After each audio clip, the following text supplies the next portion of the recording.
The chances, you know, the way we played in and out of possession, the tempo, the intensity was there.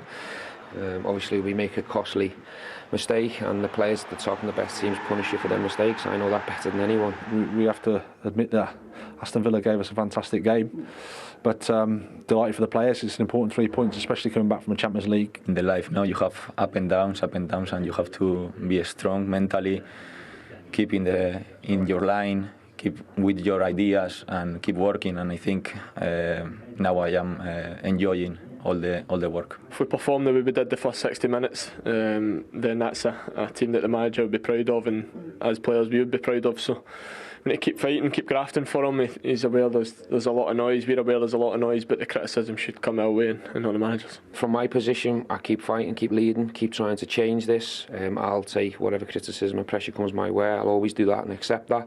And if that helps the players perform like they did for the first hour, I don't think this team will have any issues.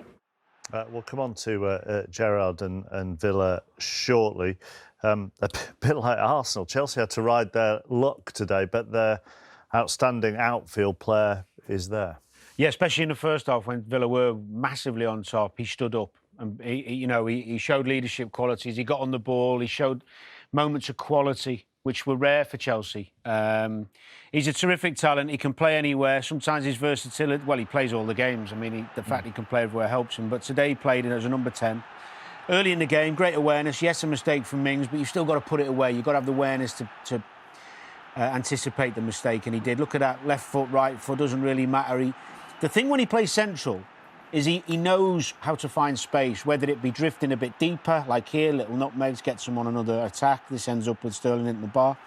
Or sometimes he'll drift out wide where the space. He's a really intelligent footballer. Look, great little bit of movement here. And his end product, 2 feet, as I said, look, picks out Sterling on the back post. Maybe could have hit it first time. And his first goals of the season, would you believe? Great technique. You can argue the keeper should have done better. And this bit I love, his tenacity and willingness to work for the team. Great block. And then, of course, the composure and technique when he gets on the ball to find the right pass. And it's no coincidence that every manager that comes in keeps playing him every game. But you sense a versatile player will thrive under this versatile manager. Like Gross, like Trossard, back at Brighton. I think he's pretty made a mount for Potter, the way that he wants to change these systems week in, week out. I'm calling him the chameleon, the manager. It's a master of disguise. Every week, face, I hope. Every week it's a different... when did you start calling him that? Last week. Yeah. Oh, did you? You're not watching the other programmes on the BBC. We did it on Final Score last week. Everybody was across it. I don't... Chameleon.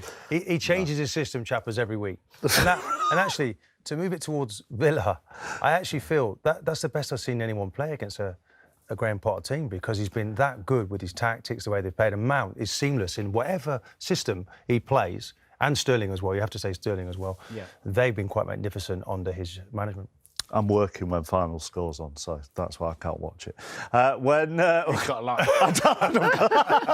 Right, as far as Villa are concerned, right, if they were 10th, then you could argue that this is a good defeat. But they're not. It was a really good performance, and if you'd won your last couple, I think you'd get a really good standing ovation when you come off, because there was so much positive. Look, they got men in the box. They had good quality in attacking areas, and they come up. I mean, this is the woodwork. But the goalkeeper, Kepa, for Chelsea, was absolutely outstanding. Watkins down the left was arguably probably his best game of the season. There's the first save. Look, he got 4 men in the box again. Ramsey, super strike on the half volley. All right, Ings might be offside, but we'll see this again just slowly now, after Luiz blasts it wide. That is the best save I've seen this season, and that puts them back in the game and gives them momentum and gets the fans going. McGinn here, super tenacity to get there. Can you pick the right pass? Give it Ings for a little tap in. Doesn't do it, waits a bit long. Again, stays big, Kepa, good save. And again, the keeper, when you need him, Chelsea. There are numbers in the box. Can you pick a ball? Is the quality there that's been lacking recently? Yes. Can Ings put it in? No.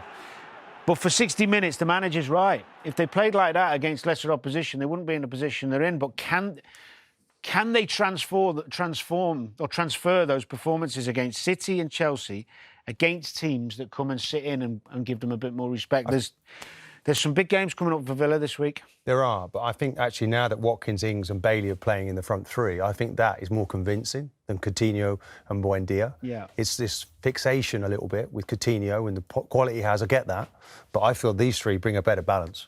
For sure, and Louise as well coming into that midfield. I know Decore is injured, but I always like he's signed a new deal, and I think that's a great move. But Villa fans will say, and this is what you said, right? They need to play like that when they're away at Fulham and at home to Brentford, which are their next two.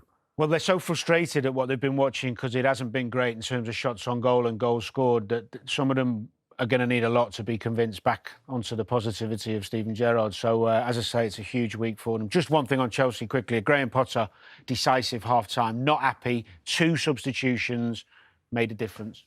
With Chelsea, who've got back-to-back Champions League wins and now 3 Premier League wins in a row under Graham Potter. 2-0 at Aston Villa today. 2 Mason Mount goals in the end, Shay.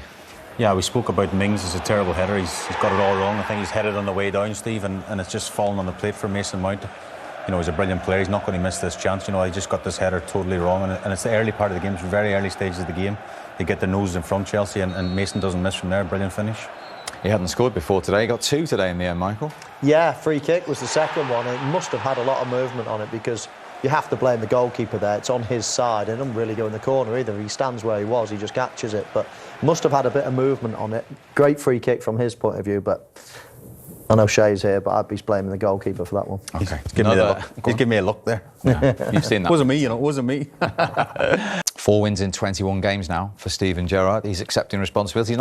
You know him very well. He's not going to shirk that responsibility, is he? It doesn't matter what you say because at the end they will point you. They will point the manager. I think he's doing the right thing. He's saying what he has to say, and he's taking responsibility, and that's it. So I think that they have a good team, and he can do better. So if they have this patience, this confidence in him, I think he will do well. But okay, you never know. It's new territory for him because it went so well in Scotland with Rangers. As a young manager, what's the key for him at the moment? Because you know what he's like. He carries it all on his own shoulders. No, but he was right when he was saying he has to tell the player, listen, I will take responsibility. Don't be worried. Keep fighting. He said fighting for the fans. So he's saying the right things. And now he has to be calm because when people talk too much around you, so it's when you have to make decisions. It's when I say always that experience is a big difference. So it's when you have to analyze what is going on. What can you do if you can change something or not? We were talking about change the system when you are winning. So this kind of decision, you have to be careful because then you start changing, you start listening to many people, and then you make more mistakes. He's always been a natural leader, and you know how much he cares as well. Yeah, but they're playing all right. That first hour, we had it on in the background as we were watching a game earlier. Kepa made 7 saves today, the most he's ever made in a game. Exactly. So it's not, you know, the fans can't be looking at that and thinking, oh, the player, you know, he's lost the players, he's lost this, he's lost that. I mean, that team looked good today. They're unlucky to, you know, to lose in many ways. So, and it gets a little bit easy. We just had a look at the fixtures, their next couple of games or whatever. They are winnable games. And as Stephen says, if they play like that again, then they're going to win more games than they're going to lose. The problem is only Wolves have scored fewer goals than Villa at the moment. Well, we've covered the last couple of games. Obviously, Forest last week and Monday, wasn't it? And they didn't really create that much. And the week before, or 2 weeks before, the Southampton at home, they got their nose in front and just seen the game out. It wasn't a good game to watch, but they got the all-important result. But as Michael says, actually, we did see it in the background, and Kepa's probably his best game in the Chelsea shirt today. He made some brilliant saves, not just average saves, but really top-class saves, you know. So you have to, as Rafa says, a young man, you've got to look at the positives. You know, get the lads up for the next game, like it's Fulham away and then Brentford home. 2 games they can get maximum points, and then the whole picture changes again. Nice little run for Graham Potter at the moment, going to Chelsea, isn't it? Yeah, I mean, they've obviously got a very good team, very good squad. I think it's a club that have appointed the right manager. I think he's an exceptional young manager that's getting better and better, and they've got some great players to deal with. So I mean, it's one of the plum jobs, isn't it, in world football? I mean, with Graham Potter's move, I mean, it's been seamless, hasn't it? Absolutely, yeah, and he's just, you know, on an upward trajectory, isn't he, as a manager? And I think he's found his perfect place. Michael, Shay, thank you as always. Rafa, terrific to have you with us. Really enjoyed your company. Thank you very much. It's a lot less stressful in here, isn't it? It's fine. If you make mistakes, I say nothing happened. Look at the results since Graham Potter took over. Drew the first game against Salzburg. Since then, 5 wins in a row, including Milan twice. Won in the San Siro in the week very comfortably. and now win at Villa Park and won at Selhurst Park and beat Wolves 3-0 as well. I think we can say that Potter is working his magic, isn't he, Dion? Yeah, I think he's just gone in and I think he's got the players relaxed and enjoying their football, and they've got world-class players anyway, Chelsea. It's just managing them. Everybody's thinking, well, he's come from Brighton. Brighton's not as big a club as Chelsea. How's he going to manage those world-class personalities? Well, they seem to be wanting to play for him, and the performances have been outstanding with simplicity as well. Yeah, it's been fantastic. I mean, even if you look at the goals conceded, all 4 clean sheets on the bounce, playing really well. But I always thought it would work because, as Dion said there, they've got world-class players and he's an excellent coach. So he doesn't need to go in there and kind of rip it apart and say, this is what you're doing wrong. Just put them in positions where they can succeed, and they look fantastic. I'm sorry you didn't get my Potter magic gag, did you? When you have to explain it, it's not quite so good, is it? Should we talk about Chelsea?